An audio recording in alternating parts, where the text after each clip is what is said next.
wherein he speaks about that human spirit, that indomitable human spirit that cannot be broken.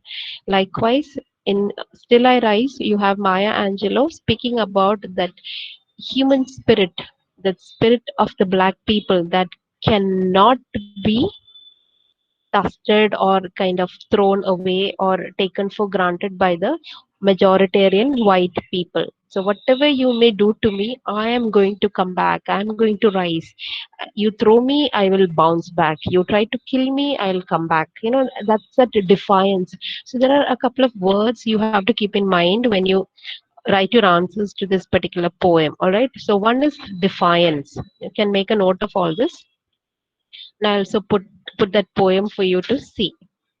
All right. So one word is defiance. Defiance is showing that unbeaten spirit. You can do whatever you please, but then I will not give up. Another word we need to remember is resilience. RESILIENCE. Resilience. Resilience is that ability to bounce back. So imagine a rubber ball. You throw a rubber ball. What happens to the ball? Does it lay there? No. The harder you throw, the more it bounces up. So that is the spirit of this particular poem. Still I rise. So you try to throw dust. You trample on dust. What will happen to the dust? Dust will always rise. It will not go down. It will rise. The more you try to instigate it, or the more you try to rack it up, the more it will rise. So when you look at the poem, uh, the technique is called call and response. Call and response, as in the first section or first few lines, she talks about the call or the situation. See, you may do all these things, you may kill me, or you may write negative things about me, you may try to forget me, you may try to put me out, you may throw me out, all those kind of things. That is a call. And then there is a response. Response is that last line. She says, in spite of all this, I'm going to rise up. I'm going to rise like the dust. So call and a response is the technique. Please make a note of all this. This is not there in your textbook. And the poem also relies quite a lot on African American oral tradition. African American oral tradition. Why? Because we know that the written literature was not there in the initial part. So what would they do? They would always pass on poetry and things from one generation to the other by means of poetry. So that is also exhibited here, that poetic tradition, wherein and these poetic forms that were passed on from one generation to the other, in order to remember it in a very easy manner, you have words being repeated again and again. So you'll find the same characteristic in this poem also, that idea of repetition. Certain words are repeated, and it's highly musical. So that's another thing. And so this can be seen as a protest poem or a resistance poem, which speaks about the poet's resilience, and she's speaking on behalf of all the black people. And for your information, this poem was recited by Nelson Mandela when he was inaugurated as the president of South Africa. So Mandela was in the habit of reciting poems and using poetry to perk up other people. Even the other one, Invictus, was one of his favorites. Likewise, Still I Rise is also on his favorite list. So this was recited by Nelson Mandela when he was inaugurated as the president of South Africa. And when you again look at the pattern, this poem is inspired by the blues. I hope you remember the blues, right? In the last semester, you had done refugee blues. So you know what a blue is, a particular kind of poem with a particular style of writing, a particular beats.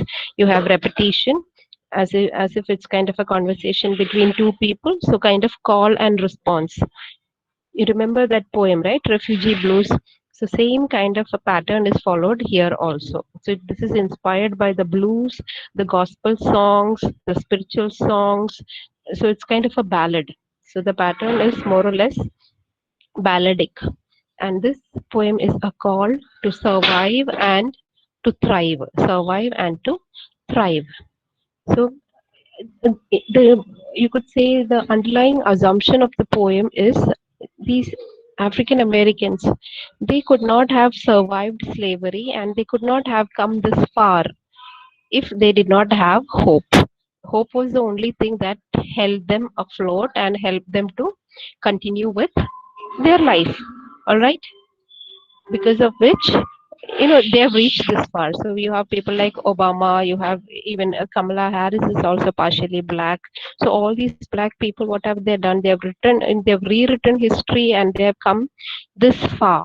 And this has been possible only because of that sassiness, that spirit of defiance, that spirit of resilience with which they have continued fighting against all odds. So it's this buoyant positivity that is seen in this particular poem. So I've given you more or less exhaustive background to the particular poem.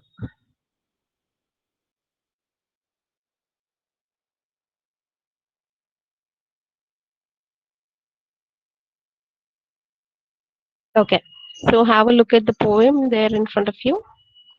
So by Maya Angelou. So you can see her. I'll just click this for you. So that's her picture, Maya Angelou.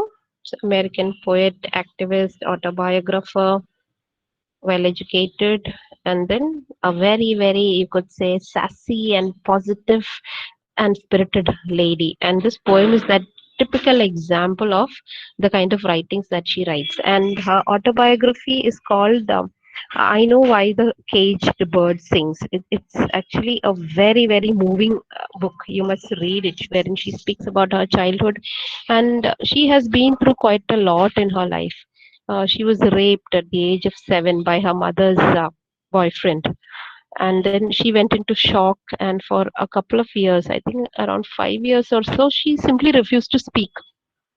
She went into that state of shock and she couldn't speak, and it was later a teacher who actually kind of brought her back and she was able to speak. So it was trauma. She experienced that kind of a trauma. So if you look at the title of her biography, also autobiography, I Know Why the Caged Bird Sings, it speaks about speech, speaking, not speaking. So a very, very you could say representative of the kind of lives these people live. So on to the first stanza. You may write me down in history with your bitter, twisted lies. You may trod me in the very dirt, but still like dust I'll rise.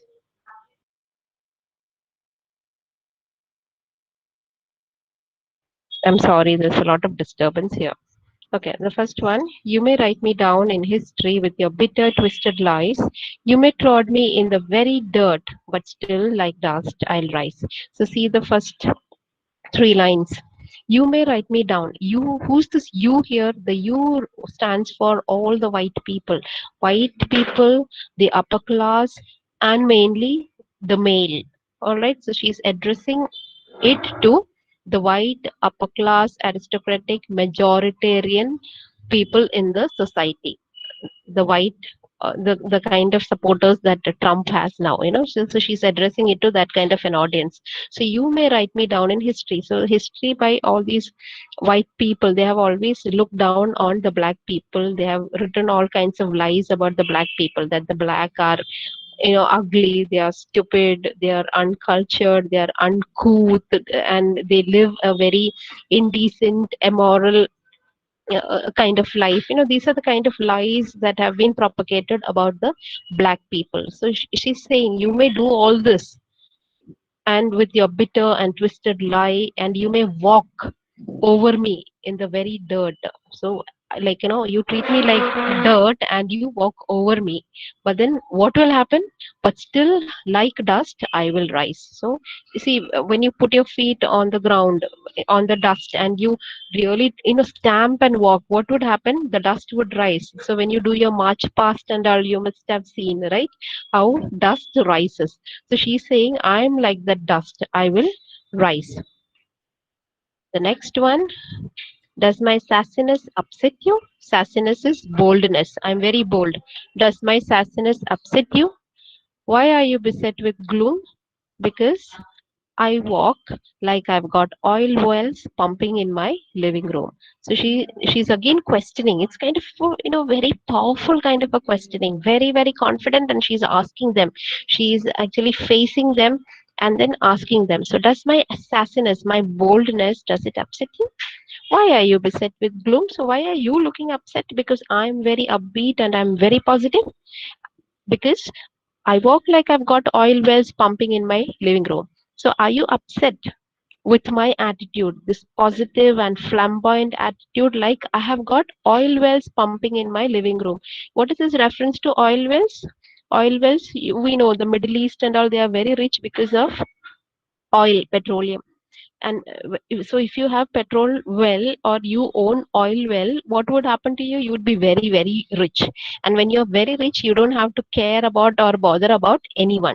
So she's comparing herself to a very rich and well off person with oil well. So she's saying my attitude is like this. So is it because of this that you are upset? Because I'm so bold, because I walk around like I own all these oil wells. I have, these are all my private property. So that's the kind of attitude I have. So are you upset by that?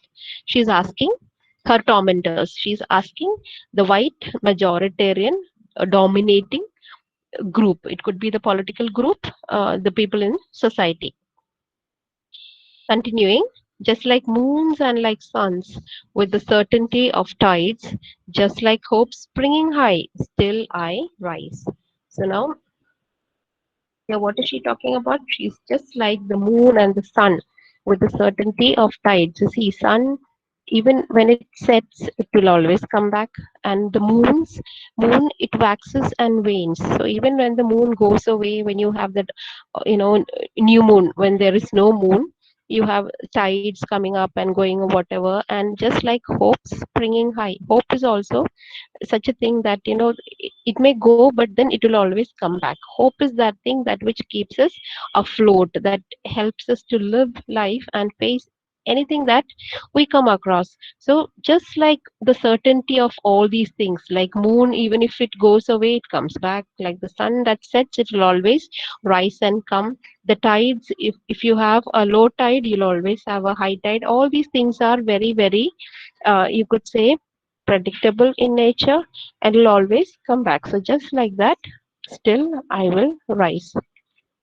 Did you want to see me broken, bowed head and lowered eyes, shoulders falling down like teardrops, weakened by my soulful cries? Now she's asking her tormentor, you want to see me broken?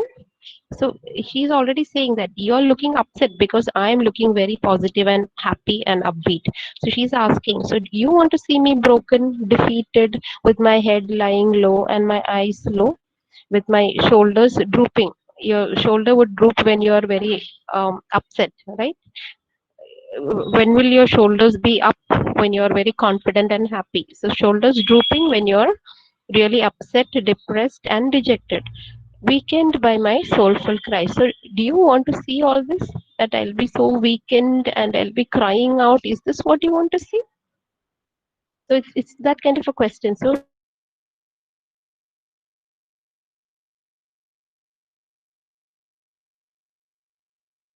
are upset because they are not able to see this side of the woman.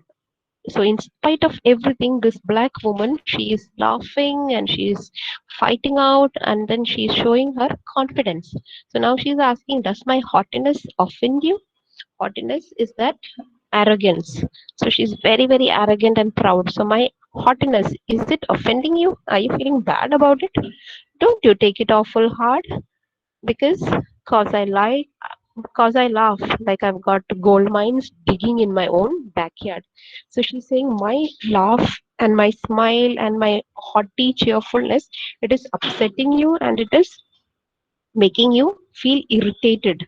So don't you take it awful hard. That is, you're feeling terribly insulted with my behavior, right? Because I am laughing. I am so positive and I'm laughing like I've got gold mines digging in my own backyard. So again, she's saying I'm behaving as if I've got all these riches.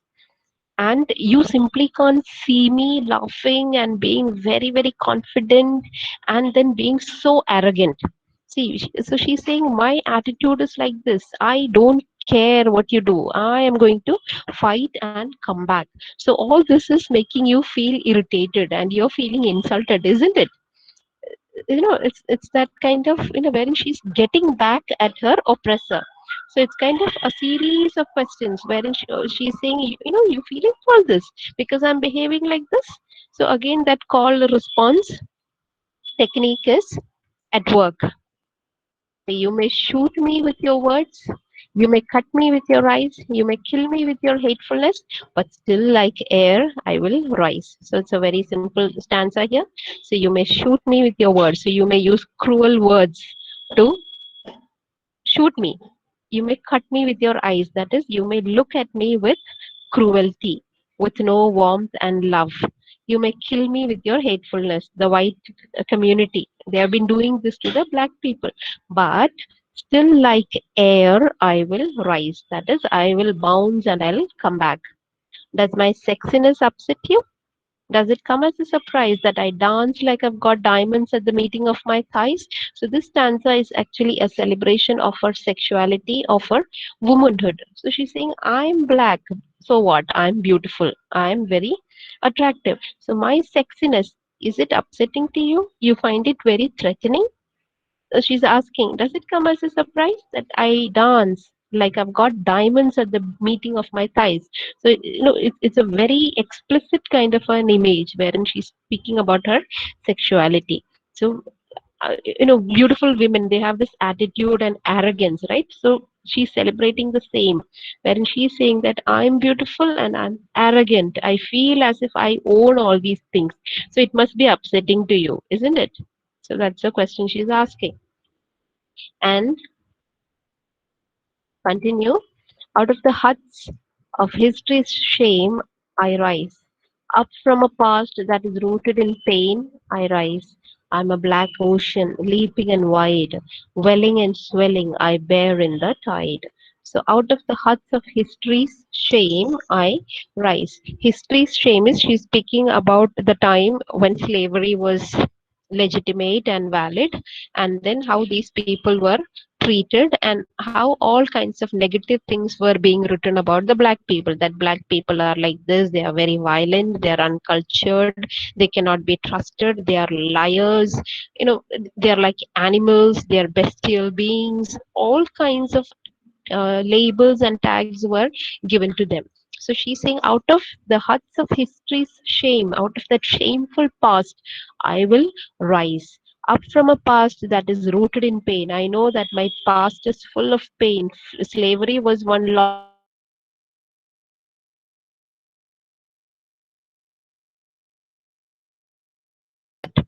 But I'm like a black ocean, leaping and wide, welling and swelling. I bear in the tide. That is, I am mysterious. The ocean stands for that limitless possibilities.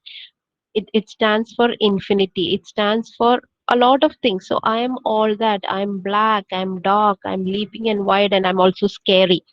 Black ocean is a scary thing, right? We feel scared and it inspires awe. So I'm like that. And I bear in the tide. That is, I am in control of this. I am like this. Leaving behind nights of terror and fear, I rise. Into a daybreak that's wondrously clear, I rise. Bringing the gifts that my ancestors gave. I am the dream and the hope of the slave. I rise, I rise, I rise. So now what is he saying? I'm going to leave behind the nights of terror and fear, that is the nights of slavery, the untold stories. So she is a representative of all the black people that have suffered endlessly through the centuries, through the years of slavery. So she represents each one of them. So I'm going to leave behind all those nights of pain and trauma and torture. I will rise. And from that night of terror, I'll be rising into the daybreak of light and possibility, a new dawn, a new day breaking. So that's wondrously clear. So there is a contrasting. So from the night of terror and fear, I'll be rising into a daybreak that is full of light and clarity. I rise. I bring the gifts that my ancestors gave. So the gifts that she must have got would be the rich black American, the black tradition, their culture, the music, the song, the poetry, the stories. Every culture is rich with all these things, right? So likewise, the blacks also. So when they traveled from Africa to this continent, whatever they brought with them, this cultural legacy of the richness of so many things, their arts, crafts, beliefs, value systems, medicines, food. All these are the gifts that the ancestors give us. So she's saying, I bring all these gifts. I have so much of gift. It's a treasure trove that I have. So I'm the dream and the hope of the slave. So I'm the one. See, slaves all these years they toiled, they did so much, and it's because of the kind of lives that they led and the kind of fights that they put up, that today you have somebody like me, a poet, speaking about the pain and at the same time speaking about the resilience and the jubilation of freedom. So the past as in people from the past, our forefathers, they struggled a lot, and it is the fruits of their labor that I am here today. So I am the dream and the hope of the slaves. So when the slaves were really struggling and working hard, they had a dream, they had a hope that one day they will be free. So I am that free person, I am that representative. So they dreamed about this day when people like us would be free. So I'm the dream and the hope of the slave. So what they dreamed and what they hoped about is now coming true. And this has been possible because of the hard work put in by those people, because of that untold struggles each one of them went through. And I rise, and I rise. So it's a very powerful poem wherein the lines are like a tight slap.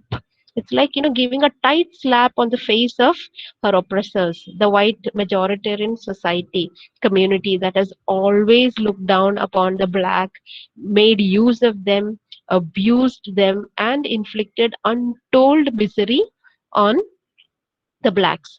So this is kind of giving it back to them. All right, so I hope this is clear. It's a very inspiring and a very jubilant kind of a poem. So see, I rise, you do all these things, but I behave like this. See the arrogance, look at the language, look at the choice of words. So it's a celebration of the black life and also a celebration of the black sexuality, the black woman's sexuality. It's not a man who is speaking it, it's a woman. So as a woman, she has experienced, okay, racism, because she belongs to the black race, and then at the level of gender also she has experienced quite a lot. I mean, she had to go through quite a lot. Not only she, all the black women are subjugated at 2 to 3 more levels. So race, then gender, even class. Most of them were poor. So you could say a threefold kind of a subjugation. So she's giving it back to all these people, to history, to the things that have happened. And then she's saying, I rise. Whatever you may do, you may kill me with your words, your twisted lies, whatever, I'll always come back.